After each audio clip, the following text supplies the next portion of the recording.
Genetic engineering is a process where scientists take genes from one species and force it into the DNA of other species.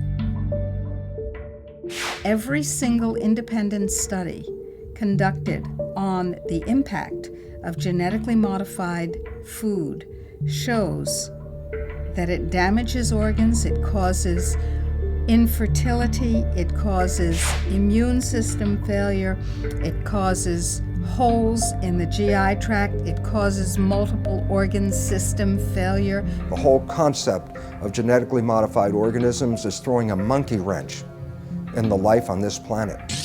What if we could produce more yield on the same amount of land, squeeze more water from a single raindrop, conserve natural resources while caring for the environment? Monsanto is the company that told us that PCBs were safe. They told us that Agent Orange was safe. They told us that DDT was safe, and now they're in charge of telling us if their own genetically modified foods are safe. The reason why we have 170 million acres of genetically engineered corn and soybeans and cotton and canola oil and sugar beets in the United States is because it doesn't have to be labeled. The first genetically modified animal, a salmon, may soon be approved for human consumption. Both these fish are 18 months old, but the larger genetically engineered Aqua Advantage salmon grows twice as fast as the regular salmon. There has not been sufficient animal health testing, human health testing, or environmental impact testing of these new transgenic fish. Basically, they've taken agriculture and built an industrial model which doesn't fit nature. So instead of changing their agricultural model to accommodate what is natural, they're changing nature to accommodate the industrial model. If you have an organic corn crop that sits next to a genetically engineered corn field, and it happens to tassel at the same time, and it happens to be downwind, you're going to get your crop contaminated. The rest of the food supply is contaminated. Then the genie is out of the bottle, and it's maybe physically impossible to turn the situation around. In the genetic engineering revolution, these seeds are now patented property of one corporation called Monsanto. The pharmaceutical industry has no interest in having you well because they don't make any money if you're well. And the pharmaceutical industry is the biotech industry. Some people think that GMO really means God move over. We are heading downhill at a rapid rate of speed toward our own extinction. The use of GM in agriculture is a risk that is simply not worth taking.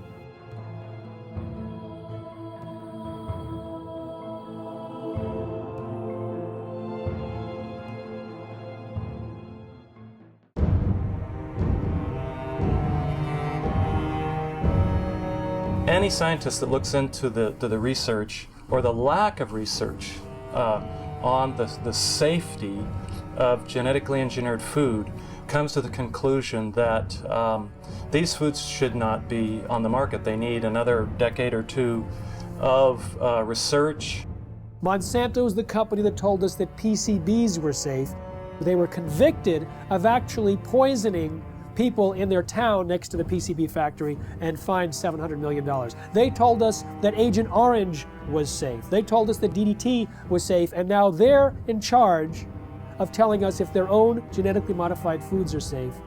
Because the FDA doesn't require a single safety study, they leave it to Monsanto.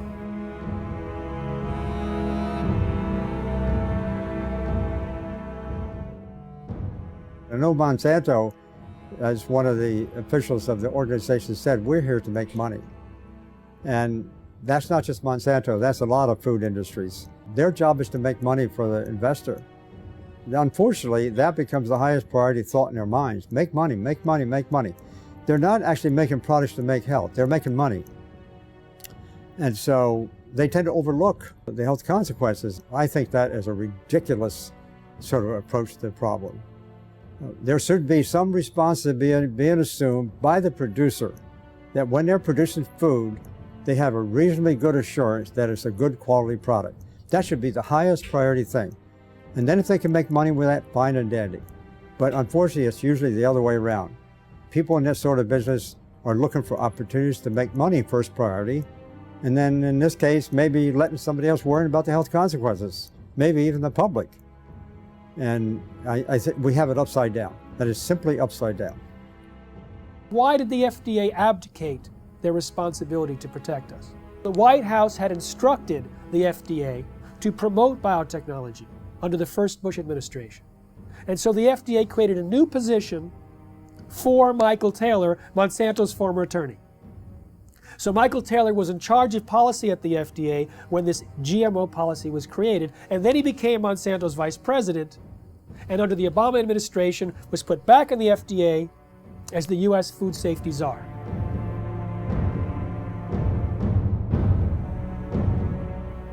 In reality, the overwhelming consensus among the scientists at the FDA were not only that GMOs were different, but that they were inherently dangerous, that they might create allergies, toxins, new diseases, and nutritional problems. They had urged their superiors to require long-term study, and when they saw drafts of the policy coming back to them, they were angry and urged their political appointees to change course. But Michael Taylor and the political appointees ignored the science, ignored the scientists, denied the existence of their concerns, and set forth a policy that allowed GMOs to be put on the market in a way that creates unprecedented risk for human beings and the environment. The FDA is composed of smart people, but they're smart people with a conflict of interest. They're smart people who make their decisions based on what will support their financial needs or their academic needs, not what makes scientific sense. What you can do with GMOs is basically engineer food in ways that make it most profitable from the company's perspective. But from the company's perspective, whatever negative aspects of that might exist are simply irrelevant. And more than being irrelevant, the company is motivated to try to suppress knowledge about those negative aspects. The company is motivated to try to suppress government attempts to regulate in relation to those negative aspects.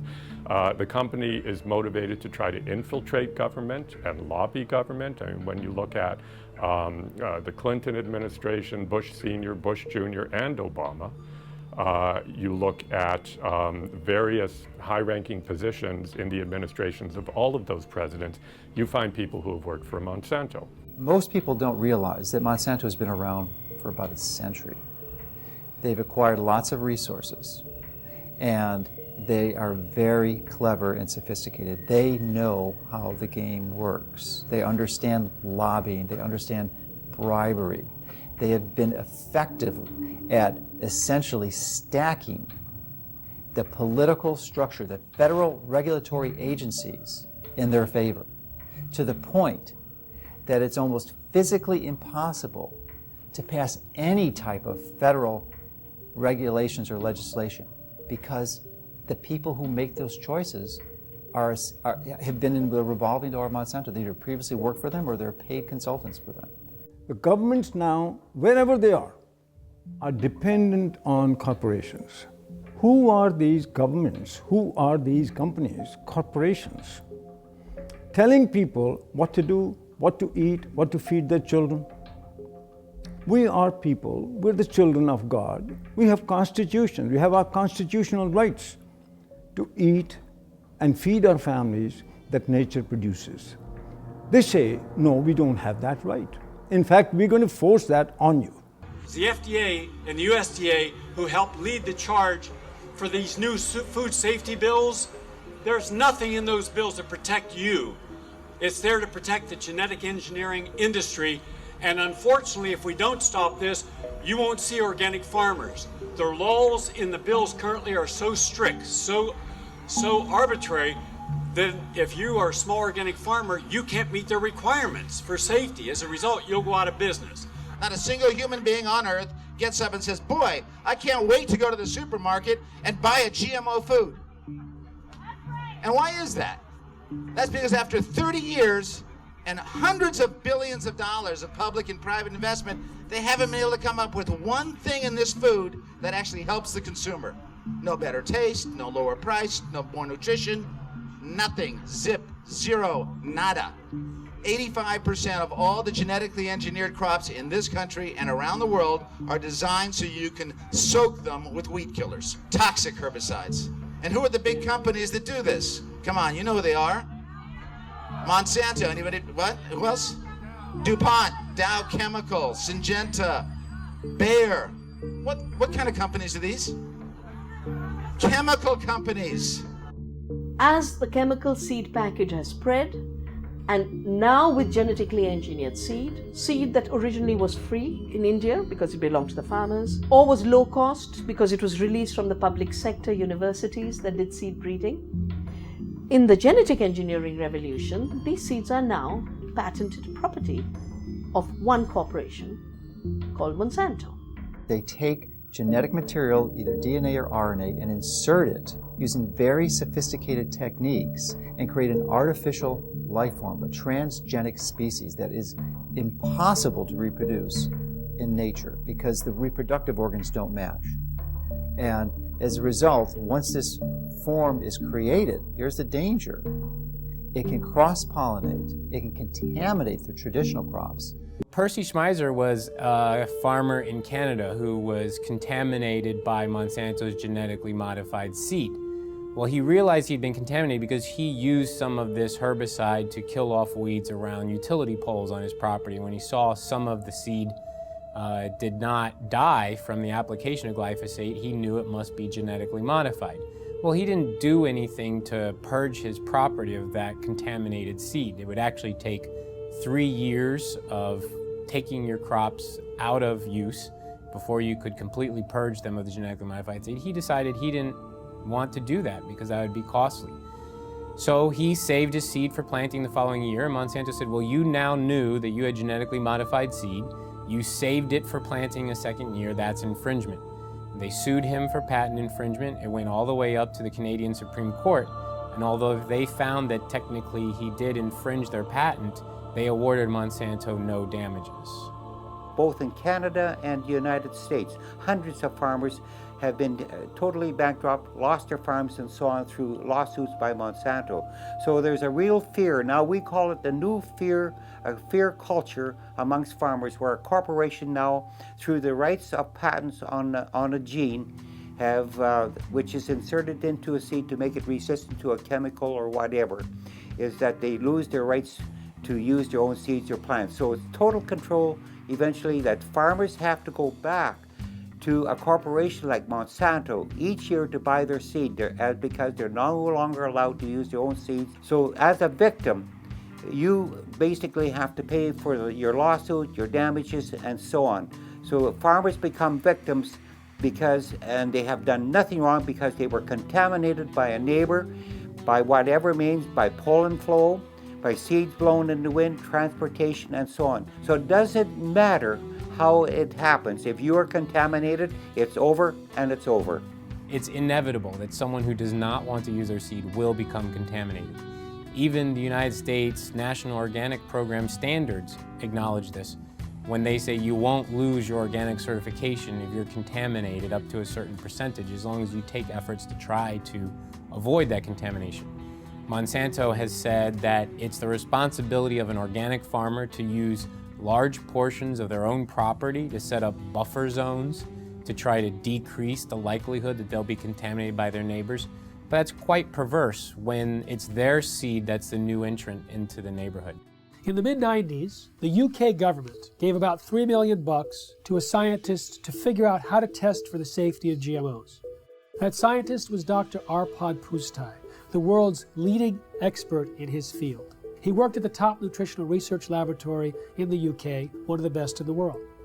He had about 20 or 30 researchers working with him in 3 different institutes, and his protocols that he was designing were supposed to be implemented into EU law as requirements for the safety assessments of any GMOs to be introduced into Europe. He took a potato that was genetically engineered to produce an insecticide and fed one group of rats the genetically engineered potato.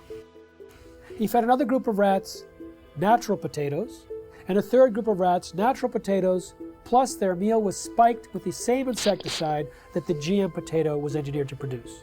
So you have GM potato, and natural potato plus an insecticide, and all three had a complete and balanced diet as well.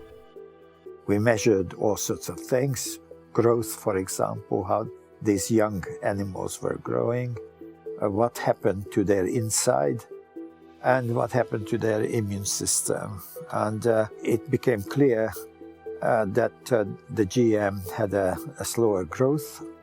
It had problems with internal development of its organs, and it certainly knocked out the immune system. Only the rats that ate the GM potato got sick. They had potentially precancerous cell growth in their digestive tract, smaller brains, livers, and testicles, partial atrophy of the liver, damaged immune system in 10 days. What was the cause of that damage? It was not the insecticide, because the group eating the insecticide did not have the problem.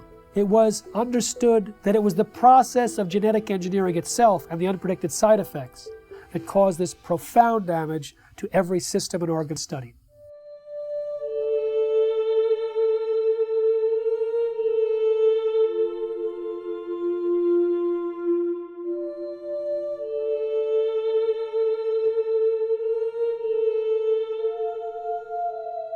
He shared his concerns about GMOs and was a hero for about 2 days at his prestigious institute.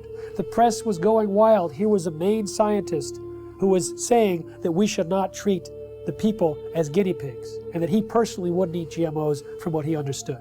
The director of his institute received 2 phone calls from the UK Prime Minister's office.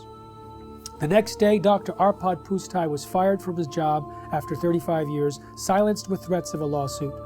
His team was disbanded. They never implemented the protocols. Instead, a campaign was launched to destroy his reputation in order to promote and protect the reputation of biotechnology. We do have all the methods available for testing the safety of GM crops. It will be unforgiven by humanity.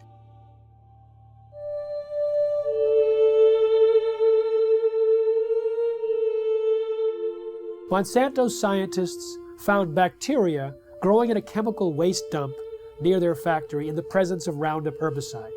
Now, Roundup normally kills bacteria. This bacteria was surviving. They said, great, let's put it in the food supply. So they took the gene from the bacterium that allowed it to survive the Roundup and put it into soybeans. And now those Roundup-ready soybeans can be sprayed with Roundup herbicide, and they don't die. Just all of the other plant biodiversity in the ground dies. The active ingredient in Roundup is called glyphosate. Glyphosate was patented in 1964, not as an herbicide, but as a broad-spectrum chelator. It hugs a lot of different minerals that are needed and does not allow the plants to access them. It also destroys some beneficial microorganisms in the soil, which normally provide nutrients to the plant. It also promotes pathogenic organisms in the soil, which then overrun the plant. And so it creates weaker plants, stronger disease, and the disease does the killing. Now, what do the livestock in the United States eat? They eat largely Roundup-ready crops. Roundup-ready soy, corn, cottonseed, canola mash, sugar beet pulp, and soon alfalfa. So a huge percentage of their food intake is Roundup-ready crops. Now remember, Roundup pulls the nutrients out of the crop. It makes them unavailable. So now we have millions of livestock eating nutrient-deficient food. And what do we eat? We eat plants and we eat animals and take their milk. So it turns out it's a perfect storm now, not just for plant disease, but for animal and human disease. When 44,000 secret FDA memos were made public from a lawsuit about the subject of genetic engineering, the director of the Center for Veterinary Medicine made it absolutely clear that GMOs in animal feed had a unique danger. Toxins can bioaccumulate in animals and in their milk.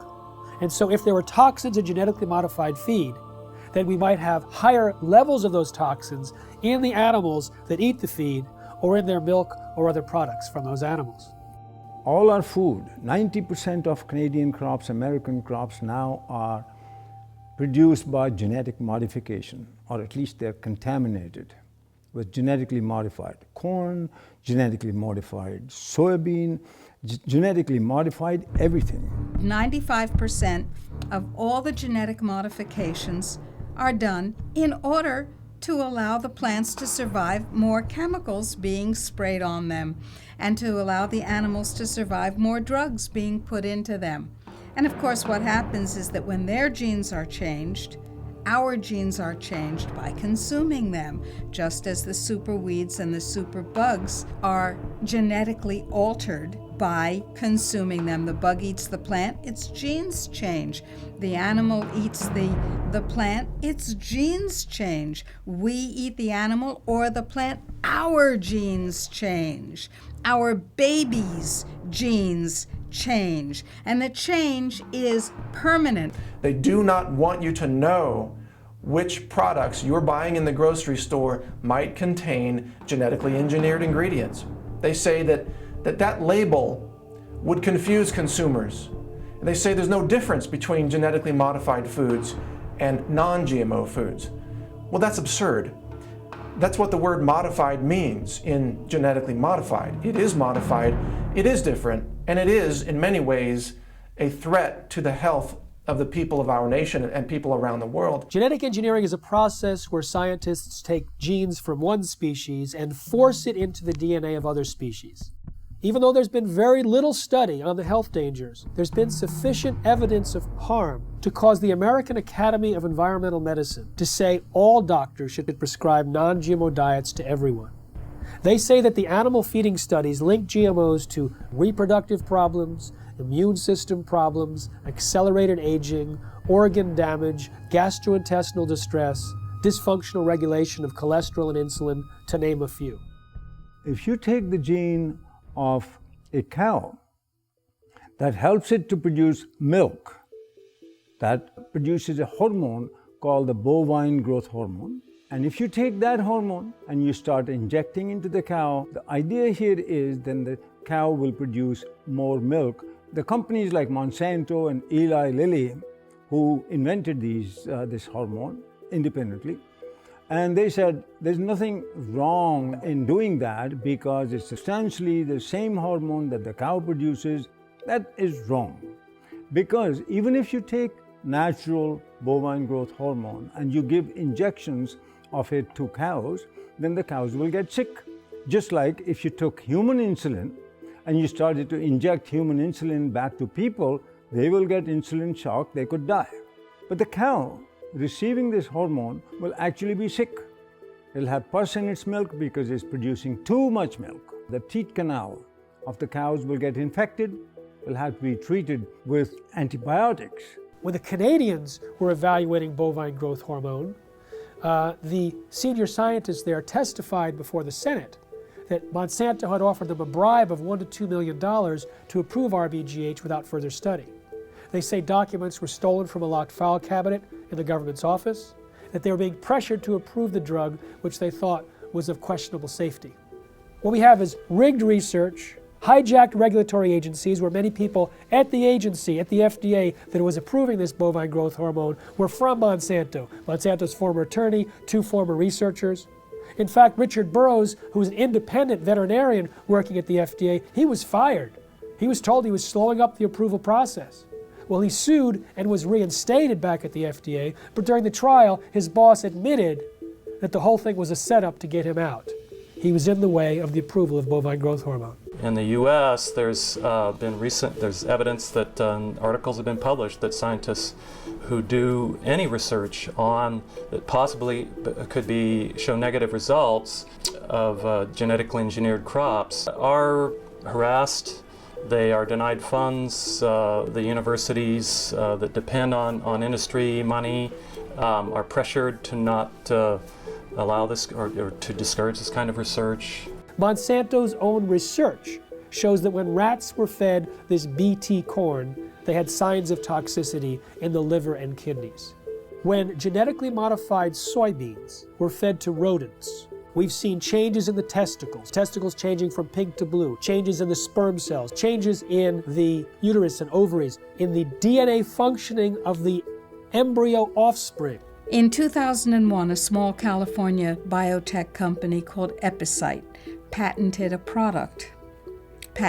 a gene, which causes both men and women who eat it, in the form of any product, to produce antibodies to sperm. If the men eat the Epicite gene, they produce antibodies to their own sperm, rendering them irreversibly sterile.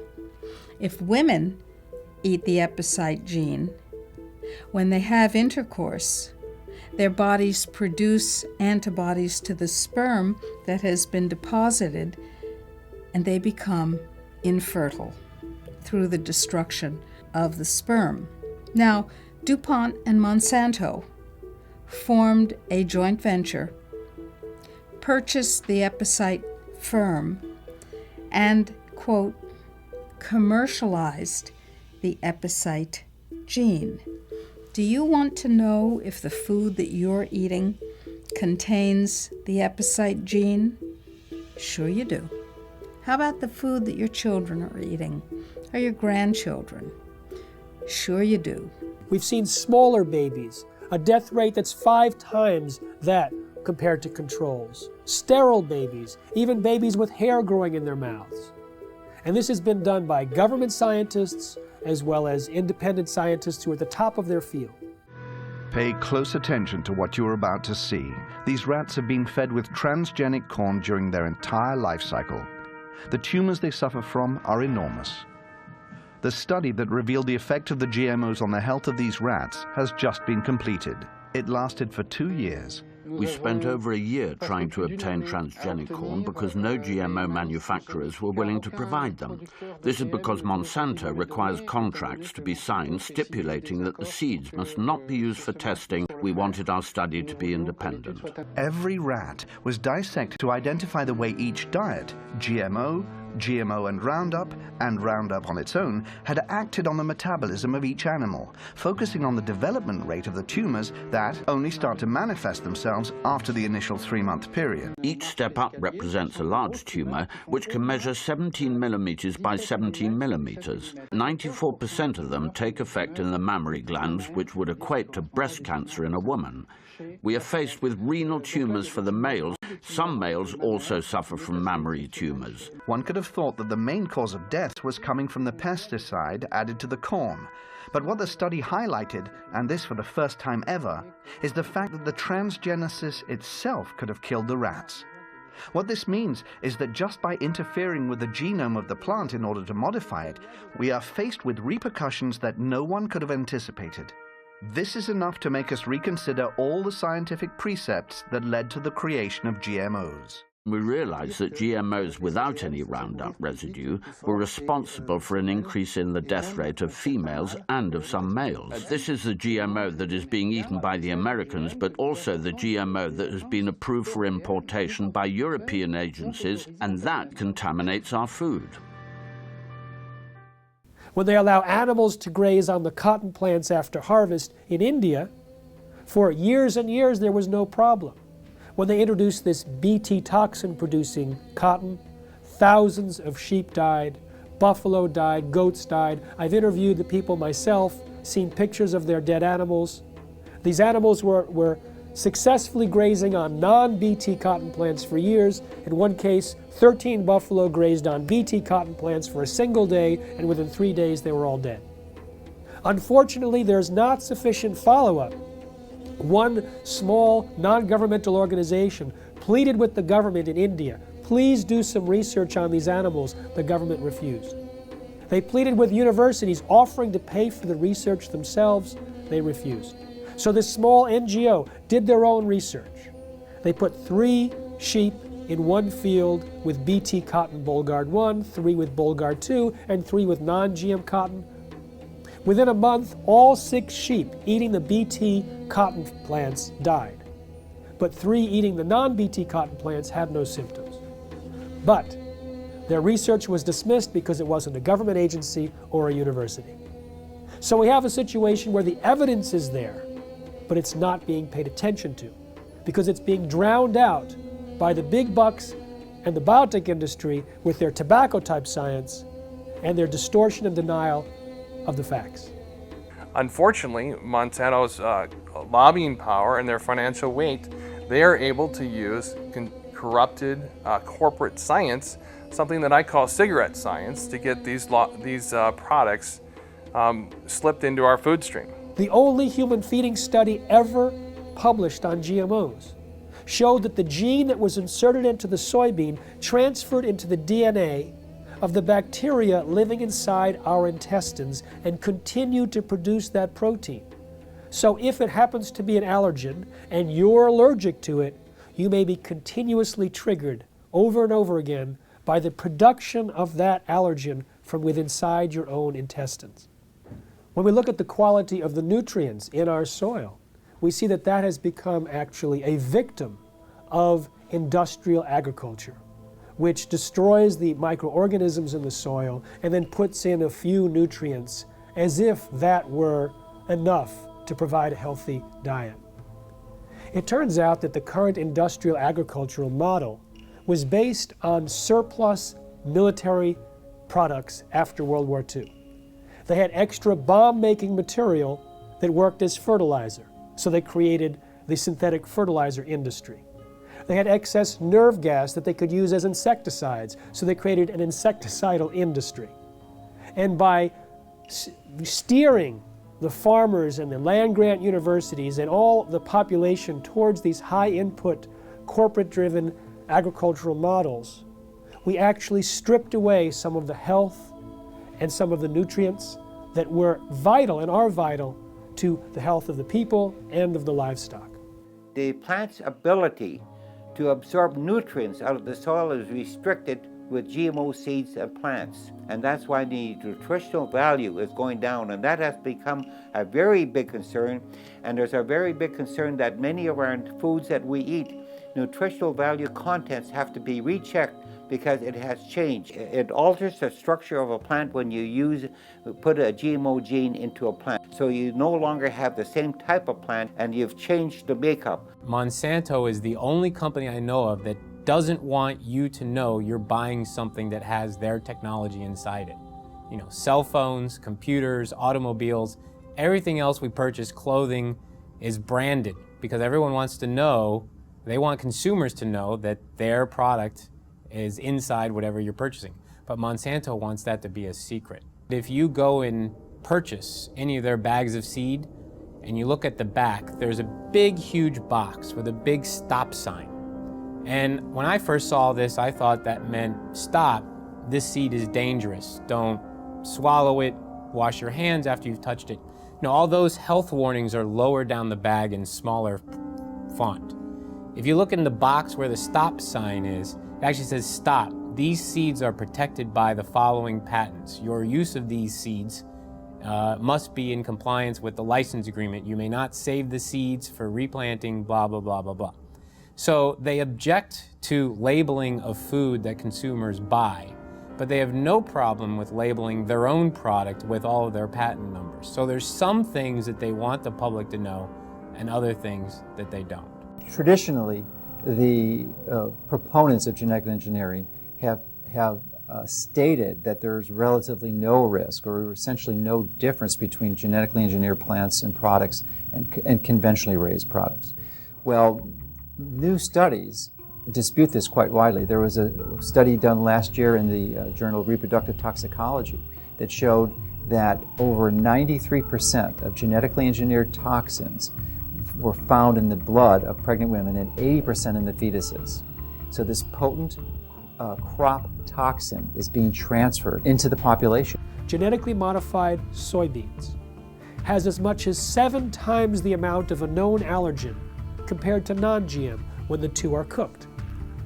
With corn, there's a gene that's normally shut off in corn, but it's switched on accidentally in Monsanto's corn, and that gene produces a known allergen. There's also more herbicides used on these genetically modified herbicide-tolerant crops like Roundup Ready soy, and the excessive herbicides might promote allergic-type reactions. Peer-reviewed studies show that there's an association between heavy GMO consumption and serious health problems, including asthma and food allergies. There's also a damage to the pancreas and the production of enzymes that are used for digestion in mice that are fed GM soy. If we take longer to digest proteins, then that means eating genetically modified soy might cause us to be reactive to a wide variety of foods, not just to GM soy. The real risk here, the real concern is that these threats to the food supply are validated, and there is the GE crops are the predominant crops, and they've contaminated the rest of the food supply, then the genie is out of the bottle, and it's maybe physically impossible to turn the situation around.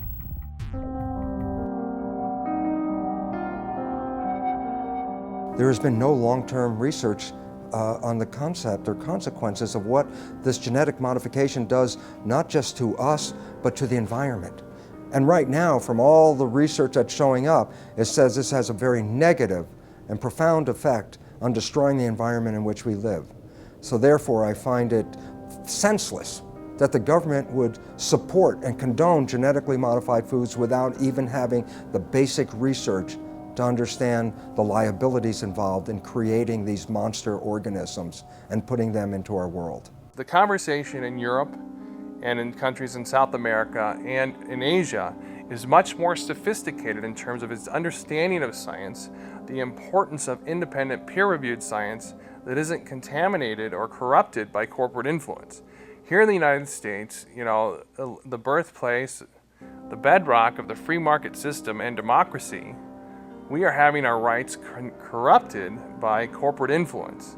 The major impact that Monsanto has, their ability to get their products approved with minimal scientific oversight and minimal review of these products for human health testing is really an abomination. The entire scientific foundation underneath genetically modified organisms is false because organisms are not genetically determined.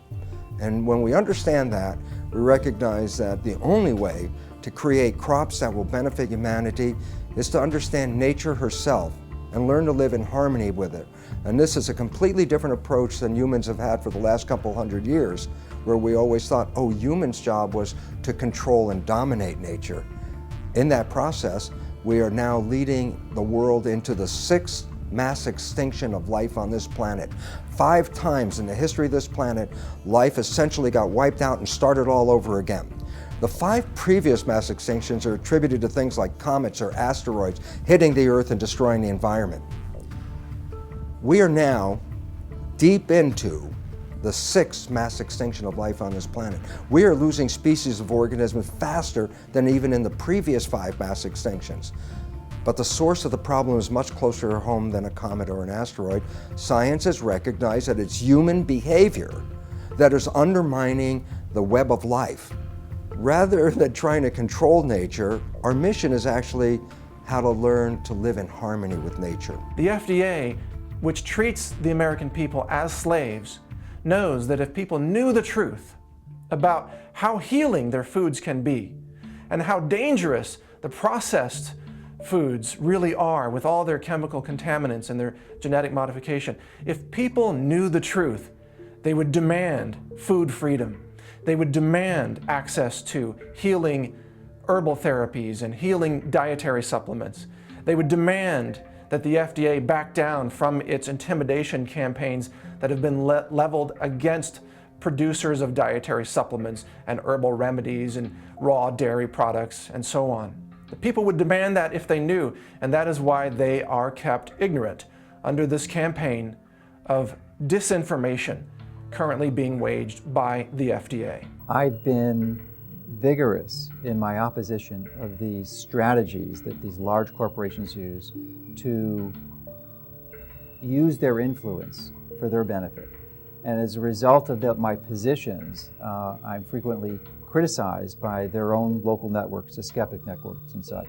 And they're also their ability, because they are so politically connected, to use the federal regulatory agencies to come after me personally, to file claims against or statements against my company, and also to criticize me such that it can be viewed in most of the traditional media to skew the information, the truth of what we're saying. They twist the tables. It looks like we're the bad guys when actually nothing could be further from the truth. We're just seeking to help people understand what the true reality here is, and give them the tools to make that distinction and give them the right to know. In the early 2000s, Monsanto and the biotech industry vilified a scientist for his linking of Bt corn to a decrease in monarch populations. 2 years ago, another research paper came out confirming that yes, Monsanto's Bt corn and their Bt cotton products were actually reducing the habitat of monarch butterflies. Monarch butterflies are the canary in the coal mine on the prairies in the Midwest. Of the major impacts, the negative environmental impacts that these products are having. The large-scale cultivation of GMO crops can harm biodiversity in a number of different ways. One is that in the case where the crop is engineered to be tolerant to a herbicide, such as Roundup or glufosinate, then the application of high doses of these weed killers destroys the weeds upon which other organisms normally would be consuming. So the insect population is reduced, and then there isn't the insect population upon which the birds are also consuming. So there could be a knock-on effect on the biodiversity within the fields where herbicide-tolerant crops are being grown. And indeed, large-scale field trials sponsored by the UK government several years ago now did indeed find that in fields that were growing herbicide-tolerant sugar beet and canola, that the biodiversity in these fields was markedly reduced. There's a lot of information now on bee colony collapse, and it's now linked to certain of the chemicals that are sold by certain of the major companies. So there's a lot of concern now about the bees dying, because now we'll lose a major insect that pollinates our plants, and so that also has become a big concern. But it's all related. It all goes back to the massive increase of new types of more powerful chemicals, more toxic chemicals than we ever had before. And that's why we have many of our beneficial insects are being killed by these new types of chemicals. GM carries novel health and environmental risks, which we are now beginning to measure, both in terms of environmental impact and also outcomes in feeding trials, controlled feeding trials in animals. Then I feel that the use of GM in agriculture is a risk that is simply not worth taking. GM doesn't address root causes of problems in agriculture. At best, it is a symptomatic cover-up. No genetically modified crop can grow unless it's attached to some kind of a pesticide. Those pesticides, more and more, are in these plants. They may have killed the weeds, they may have killed the insects, but the product is still on the plants, and if it's washed off, then it's in the water, it gets into the lakes, it gets into the oceans, it's everywhere. And it's toxic, it causes cancer, it also causes endocrine disruption. That's a technical term for change of hormones. They don't even want to label that this is genetically modified. The milk is genetically modified, or the crop is genetically modified. They say, if we label that, we won't be able to sell it because people won't buy it. Of course, people won't buy it because people don't want it. We have thousands of different varieties of any given food crop you can mention. And by simply dipping in to this already existing reservoir of varieties of crops, resurrecting old crop varieties which have been displaced, could readily meet our food needs without having to resort to the risky procedures associated with GM. What is an herbicide-resistant crop It's a crop that you can spray the hell out of it with a toxic chemical and it won't die. It kills everything except that particular crop. And so you have the ability not only to sell the seeds to the farmer, you're going to sell them the companion pesticide. So you get 2 sales for one, and they're going to have to come back to you every year and get them because once you start applying these poisons on this scale, your farmland is so devastated that to convert to organic, for example, is economically difficult. The most comprehensive analysis of GMOs shows that they actually reduce yield. But sustainable technologies, they can increase yield by an average of 79%. What BT corn does and BT soy does and what Roundup Ready does is it decreases labor. It's labor saving, as if we need less farmers in this country. And we have a limited planet. So more people farming is the key to higher yields, not chemicals. GMOs are stealing the money away from these more appropriate technologies. We have more food per person than any time in human history. We have enough food grown to feed 11.3 billion people. What we don't have is the ability for people to access that food, and so it's not a silver bullet of increased yield that the biotech industry tries to sell us. The ISTAD report proved that organic and sustainable agriculture had the same and higher yields than conventional, chemical-intensive, genetically engineered crops. These herbicides are actually having a major impact in killing the beneficial soil microorganisms in the soil, which actually not only add to the yield gains, but also the nutritional value of these plants. Cotton production has increased in this country because of acreage, not because of the BT technology. Rice and wheat production increased in India because of irrigation acreage. Land and water account for it, not the seed and the chemicals. In fact, the seed and chemicals have created a scarcity. First, the new seeds had to be grown as monocultures, so you had less food. Today, we are importing pulses from Canada, from the United States. Very vital to a vegetarian diet. We're not growing pulses because our monocultures have no place for pulses. Pulses give you free protein. Pulses give you free nitrogen fixing. All of that was wiped out. Oilseeds, farm trees, agroforestry. The water use of this so-called Green Revolution was 10 times more compared to equivalent farming systems. One huge problem with the GMOs is that they have completely blown out conventional breeding in our land-grant colleges. And we only in this country have 10% of the vegetable seeds that were available to our forebears 100 years ago. Our seed stock is going down the toilet, and we can't even use our land-grant colleges to breed in a standard way because there's no money for it. And that is a huge, huge, huge threat to the future of agriculture, to lose the skill of breeding standard, which is in fact what all that food you see on your grocery shelves, all those vegetables came from thousands of years of farmers sharing their seeds.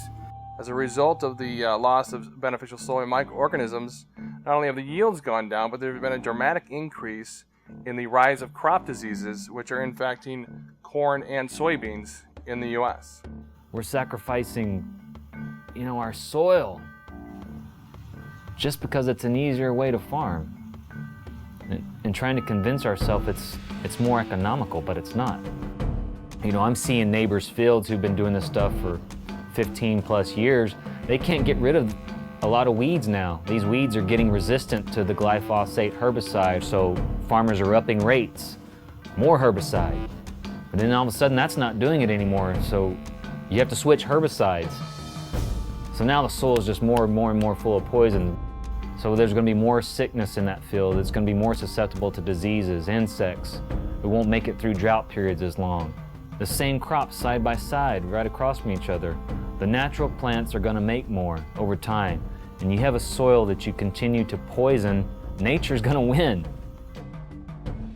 In 2006, Cornell University released a study on soil degradation that stated by the year 2050 that 30% of the land that's already cultivated will be unfarmable.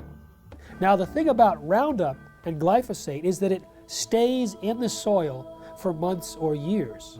and it continues to cause the reduction of available nutrients and the promotion of these diseases.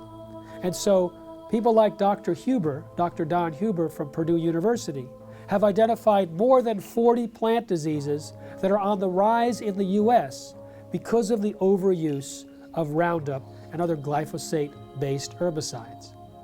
Now, it pulls these nutrients out of the food supply for months or years.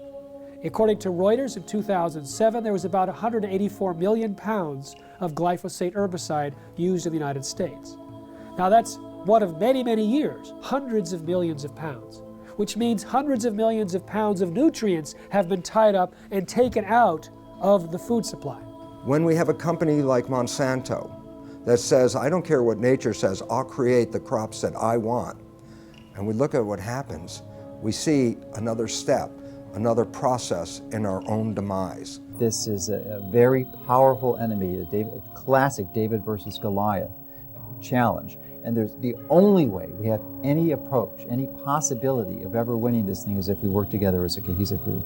The whole concept of genetically modified organisms is throwing a monkey wrench in the life on this planet. And until we change that, we are heading downhill at a rapid rate of speed toward our own extinction.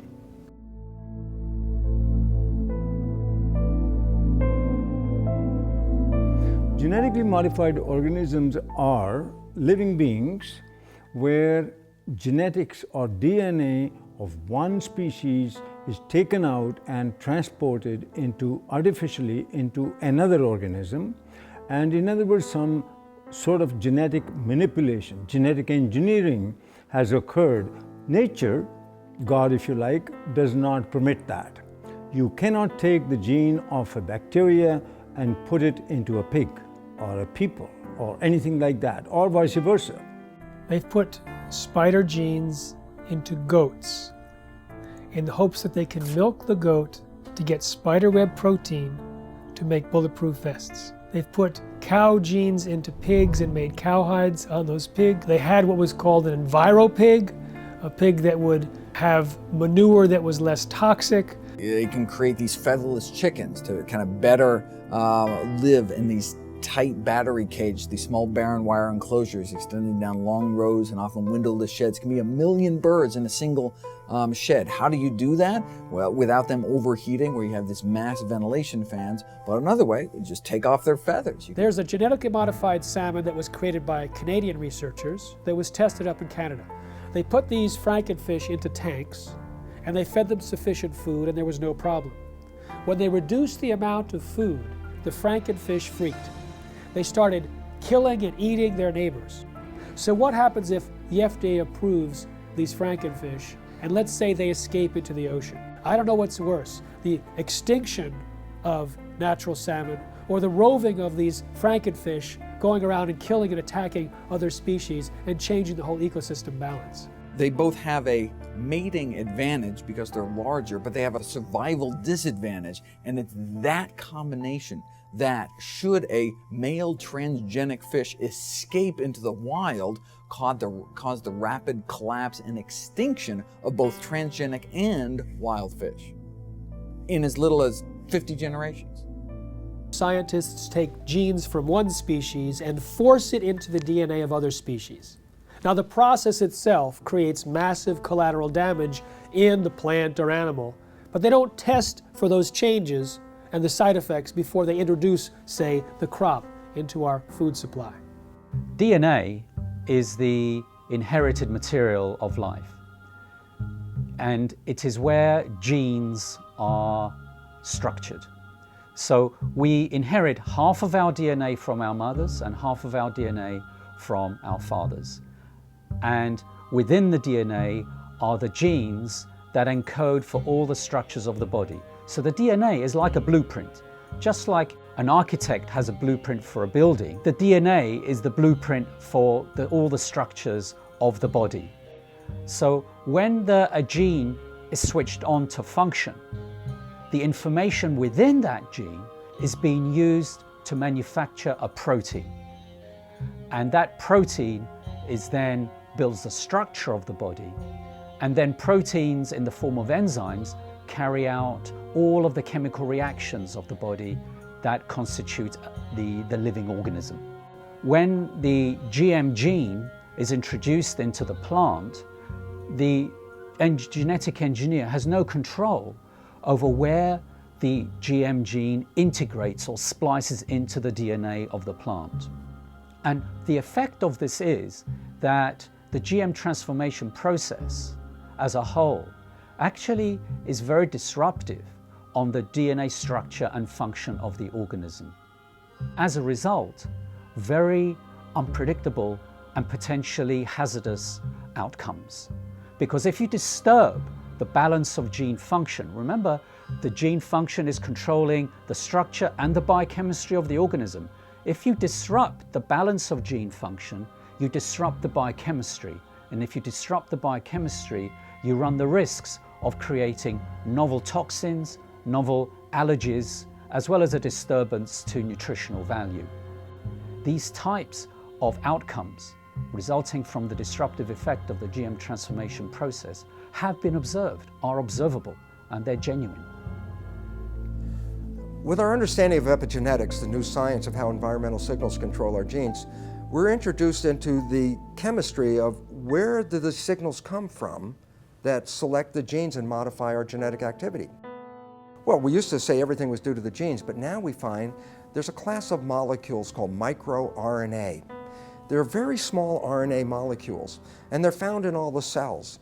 And these microRNA molecules are molecules that adjust the reading of our genes. And well, a new understanding has been found about the microRNA molecules. And when we eat food, the microRNA from the food is picked up by the digestive system and not broken down.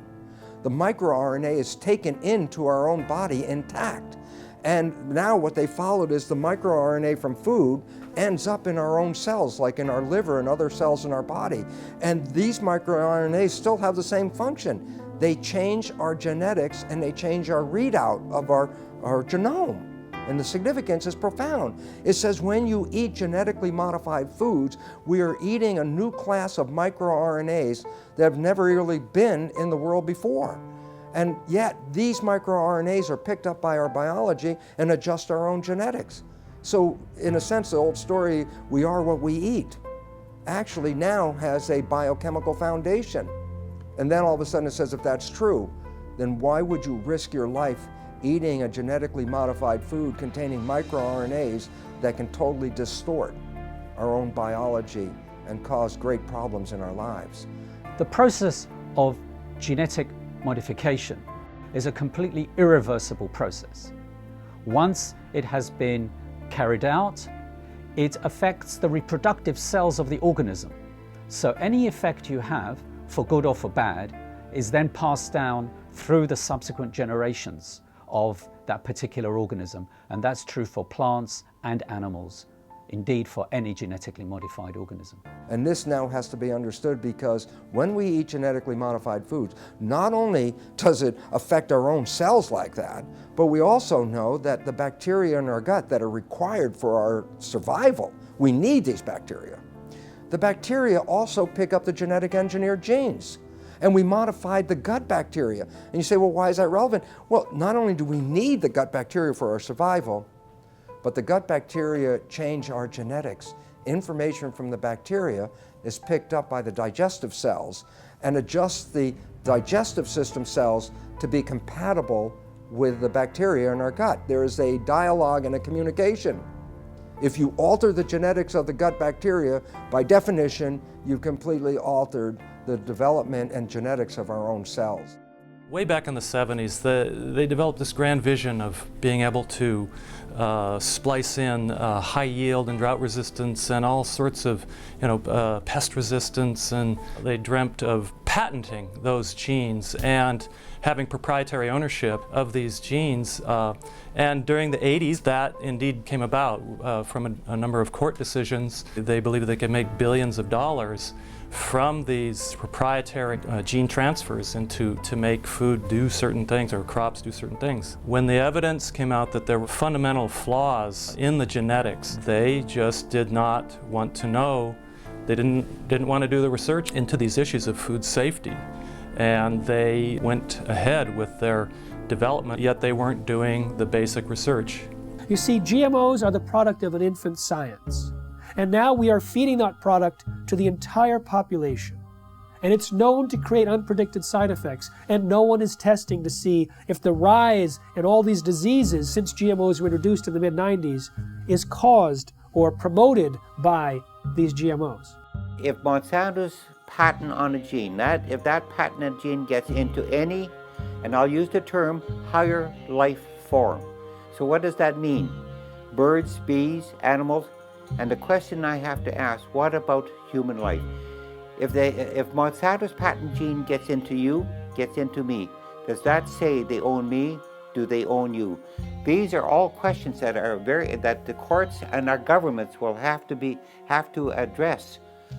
How far does the patents on genes on life go? There have been over 140 lawsuits filed by Monsanto against farmers, including against those farmers who wanted nothing to do with Monsanto's genetically modified seed. When you ask Monsanto whether genetically modified seed is natural, they have two answers, yes and no. And it depends on which side of Washington, D.C. they're talking.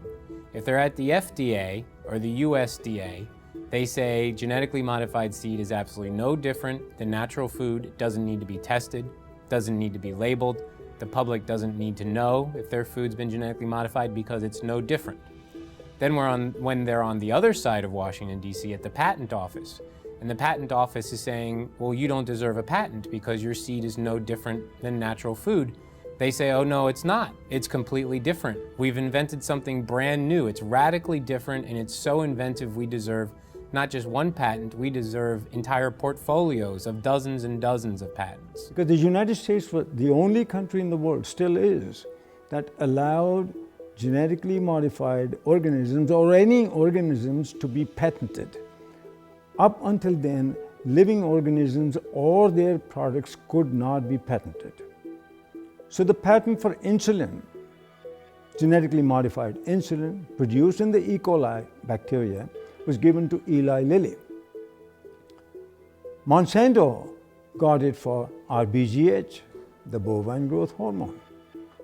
I have a book called Corrupt to the Core. In that book, I describe, by quoting from a published speech by a Monsanto executive, saying how they're going to control the whole world. Not just by genetic modification, but they're going to take charge of the whole world by influencing the White House, the Whitehall, the French Parliament, and Canadian Parliament, and the Japanese Parliament. This is published information, how they're going to control the whole world.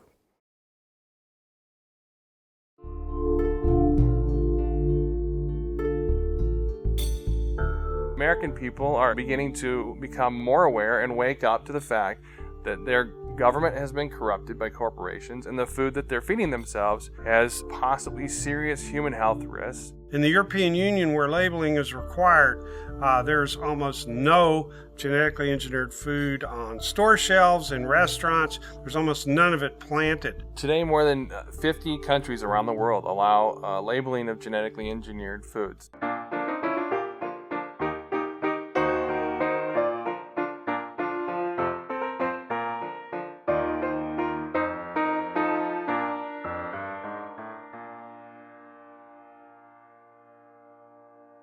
The FDA has received over 1 million comments from citizens demanding labeling of GMOs. 90% of Americans agree. So why no labeling? I'll give you one reason. The influence and the corruption of the political process by Monsanto. If you have an organic corn crop that sits next to a genetically engineered corn field, and it happens to tassel at the same time, and it happens to be downwind, you're going to get your crop contaminated. In fact, even the seed stocks are becoming contaminated. I should have the right to be a conventional farmer. You should have the right to be an organic farmer if you're right. But if we have GMO farmers, you no longer, remember this, you no longer can have an organic farmer, you can no longer be a conventional farmer. You'll become a GMO farmer whether you like it or not. An expert in air pollution calculated how far corn pollen could travel in 24 hours, which is the maximum time that it can remain viable to cross-pollinate. It could travel under certain weather conditions over 500 miles.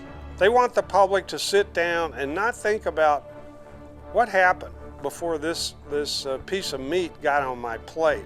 What happened before this glass of milk sat on the table? We have an ethical responsibility, I believe, not just to other humans and to the future generations. We have an ethical responsibility to all living creatures. We have increasing numbers of retarded and autistic and genetically damaged people among us. We have increasing numbers of lethal allergies and potentially lethal allergies that coincide with the introduction of genetically modified food. We have increasing amounts of autoimmune problems. We have increasing amounts of pretty much everything.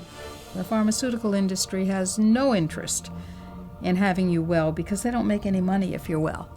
And the pharmaceutical industry is the biotech industry, and it is the agrochemical industry. Thousands of doctors are now prescribing non-GMO diets to every patient. In fact, the American Academy of Environmental Medicine urges all doctors to do so. They evaluated the animal feeding studies and said that there's a causal relationship between GM feed and disorders. And they urged the government to put a moratorium in place on GMOs, and of course, therefore labeling. My God, we are the sickest of the major countries in the world, and we're also becoming the dumbest of the major countries in the world. And the significance about that is, what a coincidence. This is the motivation of a government, and this is exactly where we are. A country like the United States has 20% of its GDP spent on healthcare costs, on trying to cure chronic disease. We're giving vaccines in children. We're giving all these other drugs, bad food, pesticides, hormones, everything getting into the system in animals and people. This is going to drive countries bankrupt. We're talking about people whose lives are either terminated through preventable diseases which were not prevented, through the toxification of their bodies by toxic food. Total population of the world is about 7 billion now.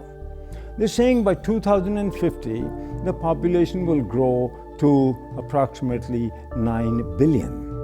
And these companies and the governments all over the world are saying the amount of food in the world will have to be increased to twice the amount. The biotech industry is promising to feed the world with crops that'll have higher yields, even though it's not the amount of food right now that's the critical issue, it's access to the food. And access to the food is largely an economic issue. There's no shortage of food. This is purely due to corruption, because corrupt people in power won't let poor people have their share. Now, since GMOs were introduced, there has been a dramatic increase in infertility in the United States. But there's significant evidence both in laboratory animal feeding studies as well as livestock experience to point a finger at Roundup-ready crops as a potential cause. The newest information of a study just published a week ago shows that these toxins in the food have actually been associated with an increased intensity of obesity, and this is found in salmon and rats. And there are other suggestions that they produce long-term imbalances in fertility rates, in hormonal levels, and immune function, and the ability to digest foods. Big agricultural and chemical companies don't want to label GMOs. What these corporations say is that labeling GMOs will increase our food bills. What I say is if they're so concerned about our bills, then they need to focus on a bigger price tag, and that's our healthcare costs. And we're not just talking about the cost of medications here. How about the cost of missed work and lost productivity when parents have to rush their child to the emergency room or to a doctor's office? And for the children, how about the missed school and summer camp? We're talking about the emotional and societal cost played out over and over again, hundreds of thousands and millions of times over. So these companies that are promising us to have abundant food, bring prosperity, they're lying, and the governments are with them. I think if you really want to know the true story about what corporations are doing in our society, about the various harms and dangers that they present, you can't rely on mainstream media. You have to go deeper and you have to go further. That's going to be a very important piece in us moving forward. The fact that we do have those sources of investigation that are not beholden to corporations or corporate media, and that we do have a mechanism in the internet for disseminating them broadly. We have this sort of common enemy that has allowed the profession, the healthcare professionals and the journalists and a whole variety of individuals and media sources who you wouldn't think would be aligned, and typically many of us have disagreements on certain issues, but we've all come together to realize that this is a very powerful enemy, a classic David versus Goliath challenge. And there's the only way we have any approach, any possibility of ever winning this thing is if we work together as a cohesive group. So what you see is Monsanto genetically contaminating crops, monopolizing seed and destroying biodiversity, turning farmers into serfs through this indebtedness, corrupting government, undermining law and regulatory process, and worst of all, polluting scientific knowledge. They're polluting genetically, they're polluting politically, and they're polluting epistemically. They're even stealing our minds. Through the food we eat, through the television and programming and the news media we receive, that information alone constitute what you might call the nocebo information. That negative information about the world is causing us to become sick. The food we eat exacerbates that same problem. We are living in a situation where we must take back our own power. They can surround the Congress, they can surround the congressional offices back in their district, they can surround the Monsantos and the city groups. And that's what they got to realize, that that's the first stage, because people showing up and massing together with agendas and with good artwork and signs and music scares the hell out of these politicians and their corporate masters. Let's use the power of government to support what we want, which is to have choices. Stand up that you should have the right, a human right to grow the foods and crops that you want. Americans have a right to know if their food is genetically engineered. It's time for labeling. It's time for people to know how their food is being produced. It is completely pro-capitalist to have things labeled. That's where you know what you're getting. And if the consumer over and over and over again says they want to know, they want the choice. But producers are freaked out because the choice is not going to be for them.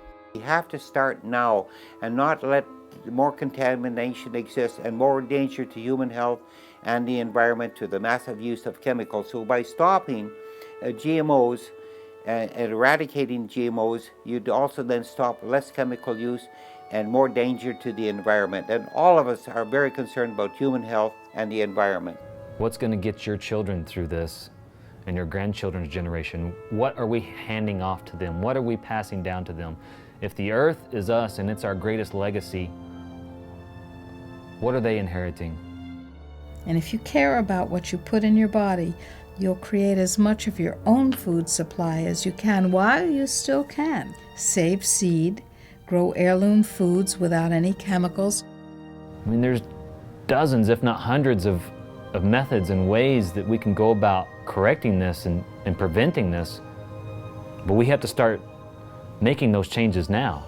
It's very important to be an organic farmer for the future of our children and our grandchildren and even ourselves in the food that we eat. Don't give up your rights, our human rights to this. If what's important to you is what goes into your body and what your health is now and will be, then you have to become activated. But to do that, we have to recognize there's a new science, and that new science completely pulls the foundation out under the conventional science of genetics and GMOs. That science is false and destructive. And the wake-up call is knowledge. Knowledge is power. Lack of knowledge, a lack of power. And what this world is suffering from now is a lack of knowledge, because we do have knowledge. We have knowledge that says how we can thrive, live to a ripe old age of over 100 very easily and enjoy the experience of being on this beautiful planet. In most Native American cultures, their beliefs or their concepts were based on, will this last for 7 generations? Whereas we're asking, what can get me through this year economically? 1 year, 12 months. That's one of our greatest problems right now, is to leap over that barrier, that mentality. Globalization has happened, it's here. But its effects have to be reversed. Globalization in a good way, where people learn about each other, people learn about each other's religions, to tolerate each other's spirituality, work together, work in nature, work with God. Because it's time for us to re-empower our lives. For 10,000 years, humans grew crops without chemicals. You know, it's time that we get mandatory labeling. It's time we cut down the biotech bullies to size. And then now, let's have that discussion again about chemical agriculture versus organic or traditional agriculture. The overwhelming majority of the public want us to produce food and to raise animals in the natural, healthy, humane way, in a way that doesn't destroy the environment, public health, and the climate. And we're going to get to that point, but it's going to require, as I often put it, the food fight of our lives.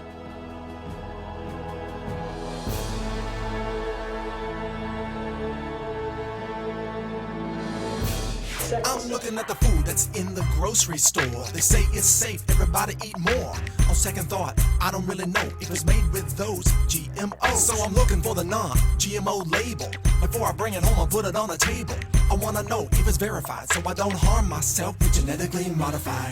They don't want you to know. Poison they grow. Profits they show. From those GMOs. Seeds that they sow. Gonna hurt us, we know. Told them to go. Say GMO, no. Hey, look. I don't wanna eat poison. I don't want gene mutations at my dinner reservations. It's a food abomination.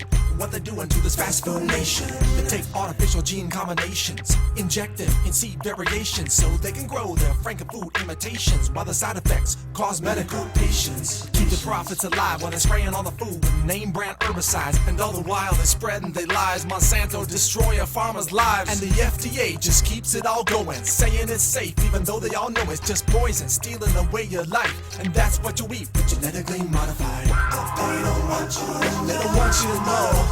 Poison they grow. Profits they show. GMO, no.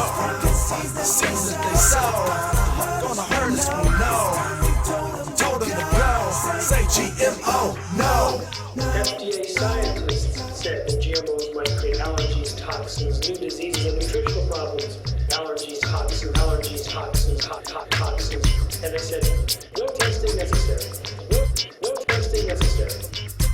GMO safety, that's a corporate myth. If you don't believe me, listen to Jeffrey Smith. He's the man with the plan, gonna do what he can to help us all get those GMOs banned. But we need you to lend a hand, take a stand against this food scam. It's a mission for the health condition worldwide, cause we don't wanna live genetically modified. No testing necessary. No insecticide. Living inside of us. No testing necessary. No insecticide. Living inside of us. Don't eat food unless you know what's in it. Don't believe the propaganda, the press will spin it. Affects everybody, we all up in it. Stand up to Monsanto, tell him, oh no you didn't. Reject frankenfoods in the store. Demand honest labels so we can be informed. We have a natural right to know what we buying. Just say no to GMO before our farms start dying. Just say no to GMO. These corporate crooks are lying. Just say no to GMO. This time we're not complying. Just say no to GMO. We just not buying it. Just say no to GMO. No testing necessary. No insecticide. Just say no to